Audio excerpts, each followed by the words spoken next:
Bonjour et bienvenue dans cette nouvelle édition du Grand JT des Territoires sur TV5 Monde et sur vos chaînes locales de la TNT. Voici tout de suite les titres de l'actualité. Avec à la une les résultats du baccalauréat, ils sont tombés cette semaine. Plus de 90% de réussite pour une édition marquée par la Covid-19 et une nouvelle formule pour l'épreuve. Mais vous le verrez, la joie, elle, reste la même quand les résultats sont positifs. Sujet à suivre dès le début de cette édition avec Vosges Télévisions. Un nouveau congé de paternité également dans l'actualité.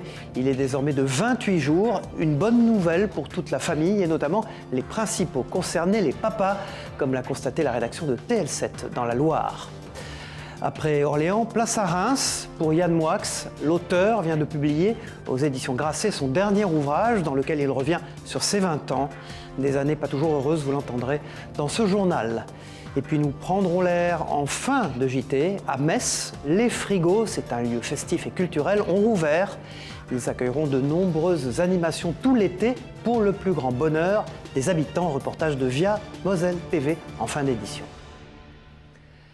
On débute ce journal avec les résultats du baccalauréat. L'édition 2021 a été marquée du sceau de la crise sanitaire avec le contrôle continu renforcé et la naissance du grand oral voulu par le ministre de l'Éducation Jean-Michel Blanquer. Ces nouveautés n'ont pas empêché les cris de joie habituels de s'exprimer au moment de la découverte des résultats. Dans les Vosges, Anthony Sapp et Thierry Lasson pour Vosges Télévisions ont assisté à ce bon moment pour certains. C'est évidemment l'image du jour, l'heure du verdict et du soulagement pour les candidats au bac 2021. Une session marquée par la crise sanitaire, mais aussi par la réforme Blanquer, la prise en compte du contrôle continu et la naissance du grand oral. Mais petit retour en arrière, nous sommes dans la cour du lycée La Pique à Épinal, quelques minutes seulement avant les résultats. D'habitude, ils sont nombreux à cette heure-là à attendre que les volets se lèvent et dévoilent les feuilles d'admission. Ce mardi matin, peu avant 10h, il n'était qu'une poignée, dont Chloé, Manon et Axel, impatientes de voir se terminer une année scolaire pas tout à fait comme les autres. C'était beaucoup plus stressant parce qu'on a été confinés un mois et qu'on n'avait pas cours tous les jours, on avait cours un jour sur deux ici. Le stress toute l'année, d'avoir des bonnes notes pour avoir une bonne moyenne avec le contrôle continu. Ça a été stressant tout au long de l'année et encore plus au moment du grand oral puisqu'on n'a pas été autant préparé. C'était une nouvelle épreuve, on n'avait jamais passé d'oral avant, mais ça s'est bien passé. On a vécu une année très compliquée, mais qui s'est relativement plutôt bien déroulée grâce à la mise en place de l'enseignement à distance. On a progressé par rapport à l'utilisation des outils numériques, chose qui n'était pas gagnée, il faut le dire, et alors que maintenant, je veux dire, c'est plutôt rentré dans les usages. Le suspense en tout cas était finalement assez réduit ce mardi matin, puisque pour cette première édition du bac Blanquer, le contrôle continu représentait plus de 80% de la note finale. Plusieurs examens sur table ayant été annulés, restait le grand oral et l'épreuve de philo. Mais pour Chloé, Manon et Axel, pas question de parler d'un bac au rabais. Il y en a qui estiment que c'est moins important parce qu'on a eu du contrôle continu, mais on a quand même travaillé l'année pour avoir des bonnes notes. Oui, c'est un bac qui compte puisqu'on a travaillé toute l'année, donc on a fait des efforts pour l'avoir, donc je pense que oui. Après, il ne sera pas vu de la même façon par tout le monde. Nos parents, ils ne pensent pas forcément la même chose que nous, mais c'est comme ça. Ce bac, en tout cas, elles l'ont bel et bien décroché et elles tenaient à découvrir les résultats sur place, ensemble, au lycée, plutôt que d'apprendre, comme beaucoup, la nouvelle sur le net. C'est la tradition, alors on vient. Même s'il y a moins de monde que les autres années? Oui, c'est pas grave, on voit plus facilement. Il ne leur reste donc plus qu'à fêter ça. Elles profiteront ensuite de leurs vacances avec ou sans job d'été avant de poursuivre leurs études dans des IUT et des facultés du département. C'est désormais officiel depuis le 1er juillet. Le congé paternité est de 28 jours contre 14 jusqu'à présent. La durée double pour permettre aux jeunes papas de s'investir davantage dans la parentalité et la vie du foyer. Une bonne nouvelle bien sûr pour les intéressés. Un reportage à Firminy et Saint-Amand dans la Loire avec Anthony Verpillon de la chaîne locale TL7 Télé Loire 7. Jérémy est papa d'un petit Malo né dimanche et il profite de ses premiers jours de congé paternité à la maternité de Firminy. Et même si Malo est né le 27 juin, le terme de la grossesse était programmé pour le 10 juillet. Jérémy va donc rester 28 jours en congé paternité. Une très bonne nouvelle pour lui et sa compagne. Bonne surprise, très bonne surprise. Ouais. Comme ça, on va pouvoir profiter bien comme il faut tous les trois. Et c'est un premier, donc Voilà, on a besoin d'être avec lui, on a besoin d'apprendre à le connaître aussi, il a besoin d'apprendre à nous connaître. Et le jeune papa a déjà pu profiter des premiers jours de son bébé grâce au lit mis en place dans la chambre, résultat du label Maternité Amie des bébés obtenu par le CH du Corbusier. La place du papa, elle est très importante pour accueillir un petit bébé.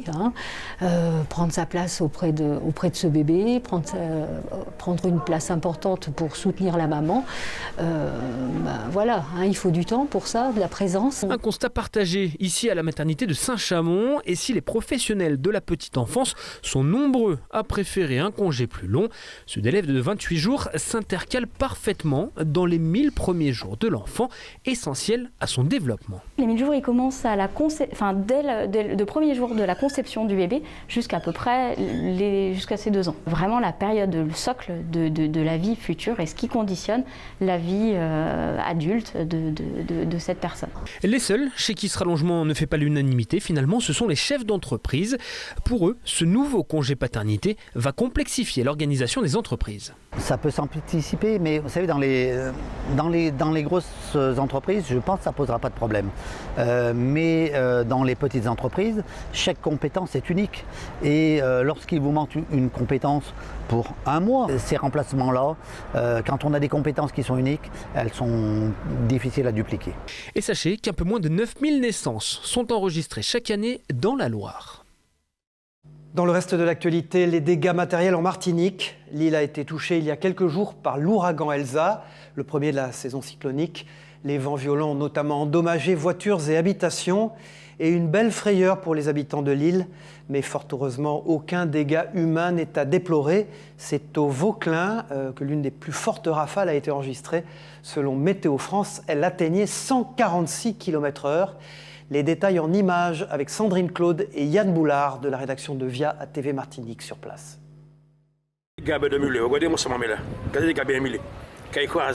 Tout s'est produit en à peine 20 secondes. De violentes rafales ont eu raison de la toiture de cette habitation. Inoccupée au moment des faits, elle a littéralement été éventrée par l'ouragan Elsa. Les tôles ont fini leur course contre la propriété de ce riverain. D'un seul coup, il y a un rafale qui venait. Il lève les toitures là, il peut y monter, puis il m'a dit bon, quand il est passé, puis d'un seul coup, moi il est tombé tout dans la cour ici. Et puis là, on sorti dehors, moi il était écrasé toute balustrade là. La tôle a emporté une partie de leur garde-corps. Les occupants des lieux sont encore très choqués par la violence des événements. C'est avec soulagement que cette jeune adolescente retrouve sa mère, absente lors des faits. Elle a craint le pire. On a entendu un bruit, et ensuite on est allé voir, et on a vu que tout ça là, c'était tombé. J'ai eu peur, parce que la maison a tremblé, et puis ma soeur a commencé à crier. On est quand même inquiet. Après, c'est vrai qu'on habite au bord du littoral, donc c'est à prévoir. Cela dit, moi j'étais au travail, donc c'est ma fille qui m'a prévenue. Donc j'étais beaucoup angoissée. Et voilà, je pense que c'est difficile. C'est au Vauclin que l'une des plus fortes rafales a été enregistrée lors du passage de l'ouragan. Selon Météo France, elle atteignait 146 km/h.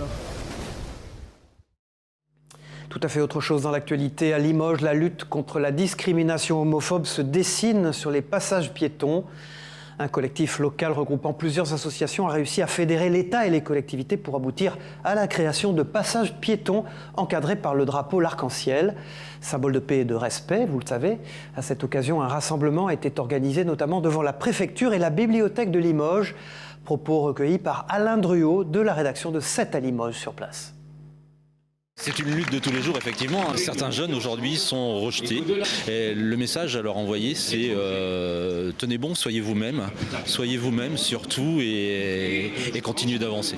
Personnellement, je pense que c'est important parce que ça montre aux personnes que c'est plus commun que ce que certains peuvent penser. Et du coup, je pense que c'est important de défendre des droits quand on n'est pas encore tous égaux. Et nous le faisons pour nous rappeler à chacun que nous devons penser à la vie ordinaire des autres et à ne pas nous mêler de ce qui ne nous concerne pas. Un tout autre sujet à présent avec le début de la saison des pommes de terre. Chaque Français en consomme en moyenne 50 kg par an et cette année a été bien sûr chamboulée à cause de l'épidémie du coronavirus. Alors comment la production de pommes de terre s'est-elle adaptée ? Producteurs et intermédiaires ont-ils beaucoup souffert du contexte ? Élément de réponse dans la région de Marmande avec Baptiste Mouget de TV7, la chaîne du groupe Sud-Ouest. Pour ce conditionneur de pommes de terre, c'est la première livraison de la journée. Alors là, dans une benne comme ça, on reçoit à peu près 10 tonnes de pommes de terre. Ces patates ont été arrachées de la terre par des producteurs autour de 6 h du matin, puis sont lavées et emballées ici, avant d'être envoyées à des supermarchés et des points de vente dans la France entière. Ça, c'est le profil parfait. Vous voyez, on est dans des terres sableuses, et quand on frotte un petit peu, on voit que la pomme de terre derrière est très blanche. Elle n'a aucun défaut, elle n'a pas de choc, elle n'est pas verte. Voilà, on est vraiment sur de la pomme de terre nouvelle et qui est très très belle. Durant l'été, cette entreprise va conditionner 12 000 tonnes de pommes de terre récoltées dans la région de Marmande. C'est la haute saison. Ce qui fait toute l'originalité du métier de la pomme de terre nouvelle récolte, c'est qu'on est en flux tendu. Si vous avez 18 bennes qui arrivent, eh ben vous devez vendre les 18 bennes parce qu'elle ne se conserve pas cette pomme de terre. On doit la vendre très fraîche. La crise sanitaire a provoqué des problèmes de stockage chez les producteurs, beaucoup n'ayant pas pu écouler leur production. Ici, l'activité est lancée. On a quand même ressenti qu'on avait eu une petite baisse. Mais là, encore une fois, c'est difficile de se projeter. On commence juste. Pour l'instant, les commandes semblent au rendez-vous. Chaque année, 5 à 6 millions de tonnes de pommes de terre sont produites en France. Nous vous parlions de baccalauréat en début de ce journal. Eh bien, la formation et l'éducation sont aussi l'objet de la chronique Éco-Région de Michel Picot. Bonjour. Michel, vous nous parlez aujourd'hui d'une plateforme qui a su capter le désir d'apprentissage des Français. Il s'agit de Superprof, une plateforme d'enseignement qui a super performé du fait des périodes de confinement. Bonjour Cyril, bonjour à tous. Les Français ont envie d'apprendre et ce phénomène s'est accéléré durant les différentes périodes de confinement que nous avons connues ces derniers mois. Apprendre une langue, apprendre l'histoire et même apprendre à jouer de la guitare. Tout peut s'apprendre. Alors, ne pouvant pas ou peu sortir de chez soi, les Français ont choisi les cours en ligne et c'est ce que nous démontre la plateforme française Superprof qui en 2020 a vu les demandes de formation sur son site multipliées par 5, voire par 10. Le mouvement a été renforcé par la crise sanitaire, mais il avait commencé avant, et surtout il continue encore aujourd'hui. 3 chiffres. En 2016, l'entreprise a réalisé 1 million d'euros de chiffre d'affaires, 13 millions d'euros de chiffre d'affaires en 2020, et 20 millions sont prévus cette année. Ils sont aujourd'hui 200 à travailler pour Superprof. Cette plateforme, je vous le rappelle, a été créée en 2013 à Biarritz. Le site met en relation des élèves, vous et moi, qui cherchons une formation, avec des professeurs agréés et contrôlés et qui se sont inscrits sur le site. Ils sont, dans le monde, 15 millions de professeurs. Vous en trouverez donc un facilement près de chez vous. Ensuite, le cours est en présentiel ou en distanciel et c'est vous qui payez directement le professeur. Le business model étant basé sur les adhésions au site. Le modèle de formation à distance Made in Biarritz, devenu parisien, s'exporte aujourd'hui dans 34 pays et débarquera prochainement en Russie et en Chine. Merci Michel Picot, rendez-vous dans une prochaine édition. Zoom à présent sur une méthode pour le moins étonnante pour lutter contre la prolifération de la chenille processionnaire, c'est son nom. Et à Toulouse, les services de la ville utilisent depuis peu un pistolet paintball pour lutter contre celle-ci. Celui-ci permet d'envoyer dans les arbres des billes d'amidon contenant des phéromones, une méthode qui doit permettre d'empêcher la reproduction de cette chenille nuisible, à la fois pour les arbres et dangereuse pour les animaux et les hommes. Explication au micro de la Dépêche du Midi, nos partenaires sur place. Donc là, je vais envoyer avec un pistolet à air comprimé, dire paintball, des billes chargées de phéromones sexuels.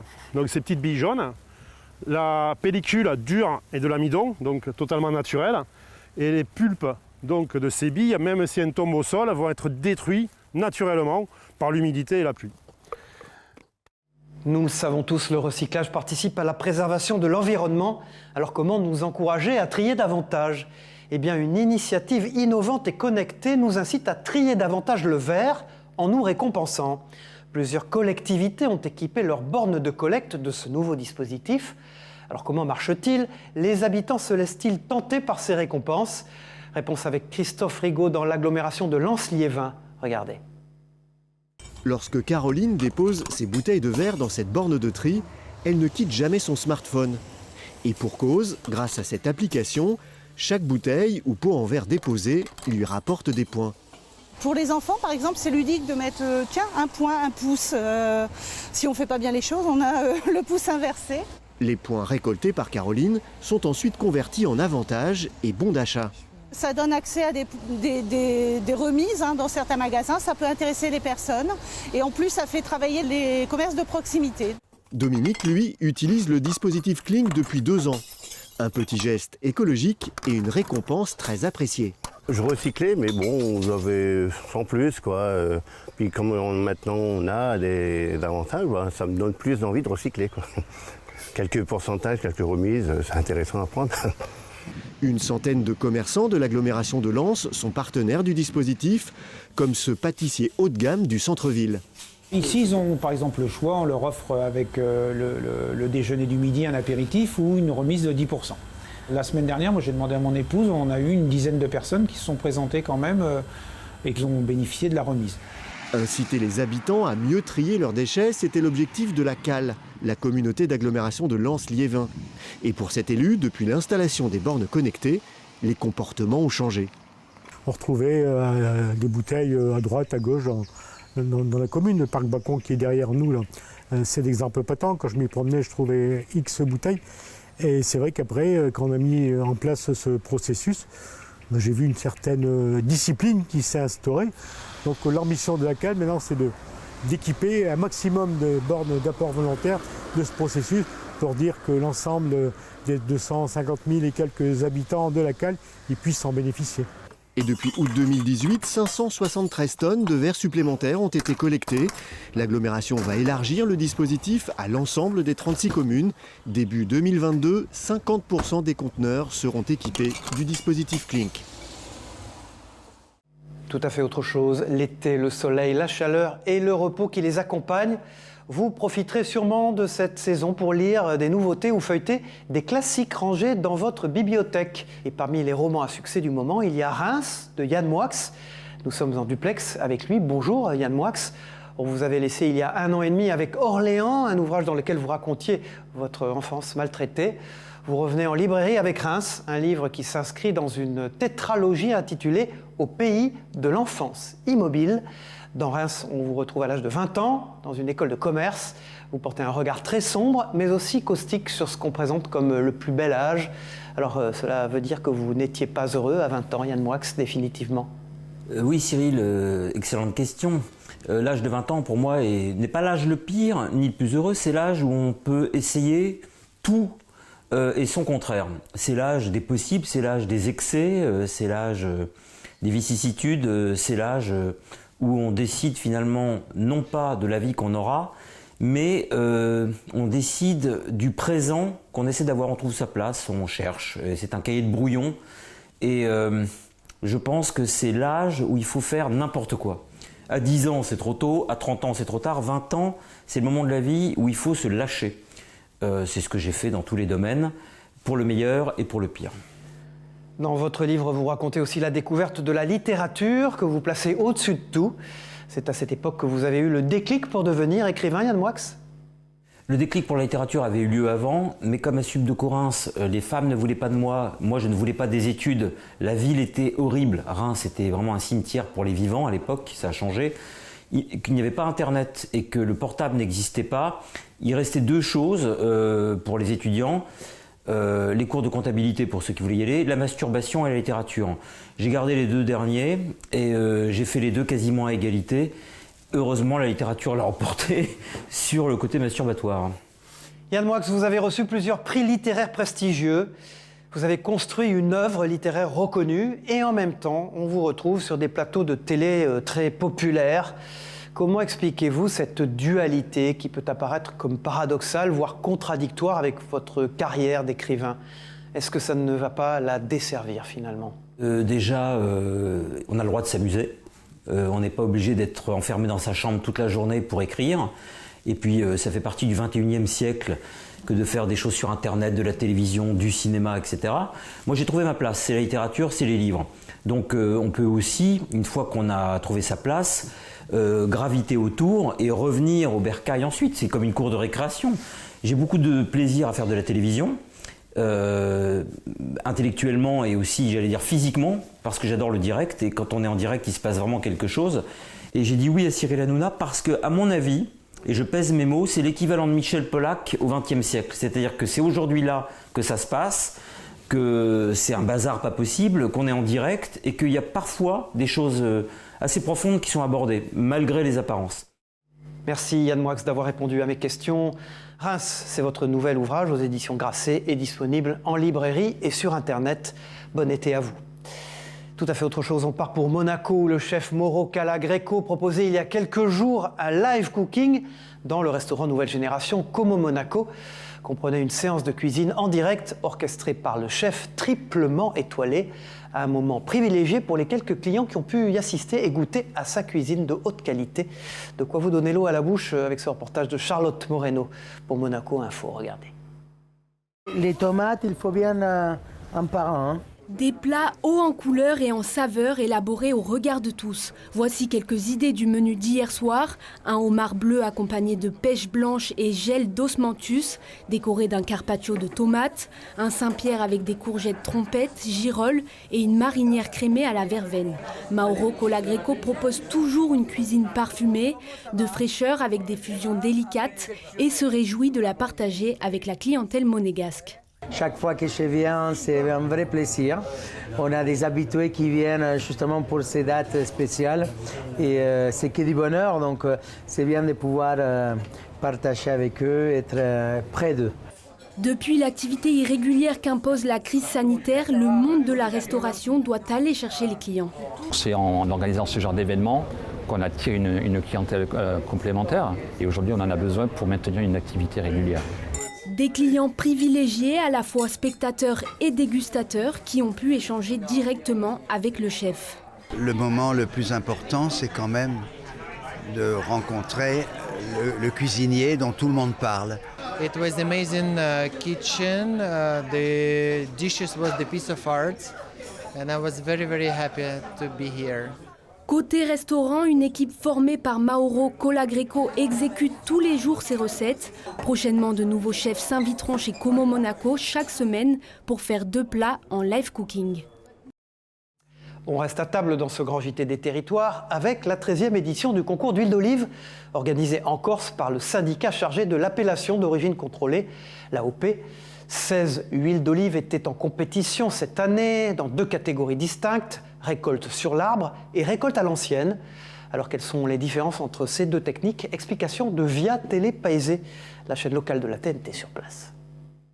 En récolte sur l'arbre, vous récoltez via des moyens peigne, vibreur, les olives qui sont sur l'arbre. Donc ça c'est pour la récolte sur l'arbre. La récolte à l'ancienne c'est par chute naturelle, donc vous mettez des filets et c'est les olives qui tombent naturellement avec le vent ou parce qu'elles arrivent à un stade de maturité important. Alors pareil, comme vous évaluez sur des critères différents selon les typicités des moyens de récolte. Et des sourires et de la bonne humeur maintenant pour terminer cette édition. À Metz, les frigos, lieux alternatifs et culturels et solidaires, ont rouvert pour le plus grand bonheur des habitants. Réhabilités, les anciens entrepôts frigorifiques militaires proposeront tout l'été des animations sous le signe de la bonne humeur. C'est the place to be, diront certains. Reportage d'Anne-Sophie Gross pour Via Moselle TV sur place. La guinguette la plus prisée de Metz a rouvert ses portes. Dans ce décor atypique aux allures de camp de vacances, les jeunes et les moins jeunes se sont retrouvés autour d'un ou plusieurs verres. Plus une table n'était libre dès le début de soirée, preuve que la réouverture des frigos était très attendue par les Messins. Bah, c'est plutôt pas mal, hein. Ouais. Moi je suis hyper contente parce que ça fait 2 ans qu'on attend ça avec impatience, donc on est super contente. C'est vraiment un lieu où on peut se détendre pour tous les âges, etc. Là, c'est nouveau, il y a des animations. Avant, il n'y avait pas l'année dernière. Oui, je trouve que c'est super sympa. Nous, on a l'habitude de venir les années précédentes et c'est vrai que c'est très chaleureux. En clair, l'inauguration n'aurait pas pu mieux se passer. On ne s'attendait pas à cela, mais c'est noir de monde. On est super contents.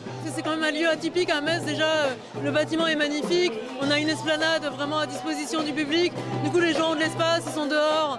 Il y a cet effet, cette ambiance guinguette Birgerton, donc voilà, on est très contents, les gens dansent. Au sein de ces frigos, tous les ingrédients sont réunis pour faire recette. Des food trucks, des bars dont les files d'attente ne désemplissent pas et surtout l'ingrédient magique qui rend ce lieu si attractif, une ambiance festive et conviviale. Les gens dansent, les gens rient, bonne humeur garantie. C'est super convivial, il y a Il y a plein de monde, de toutes sortes, de tout style. Et puis j'ai beaucoup aimé le groupe qui a joué juste avant. Je trouve qu'ils ont mis grave de l'ambiance, c'était super sympa. On sait faire avec le festival Hop Hop Hop, je crois qu'on est assez doué en ambiance. Donc voilà, venez vous attabler, venez manger, venez boire, venez passer un bon moment, venez écouter les artistes et vous passerez un bon moment. Et d'autant que chaque jour, une programmation différente est proposée, des spectacles pour enfants au beer yoga en passant par des initiations de danse. Autant dire que les festivités sont loin d'être terminées et même s'ils ne sont plus ardents, l'ambiance de ces frigos promet d'être chaude tout l'été. Voilà, merci de nous avoir suivis sur vos chaînes locales de la TNT et sur TV5 Monde. Rendez-vous très vite pour une prochaine édition. Au revoir à tous et bon courage.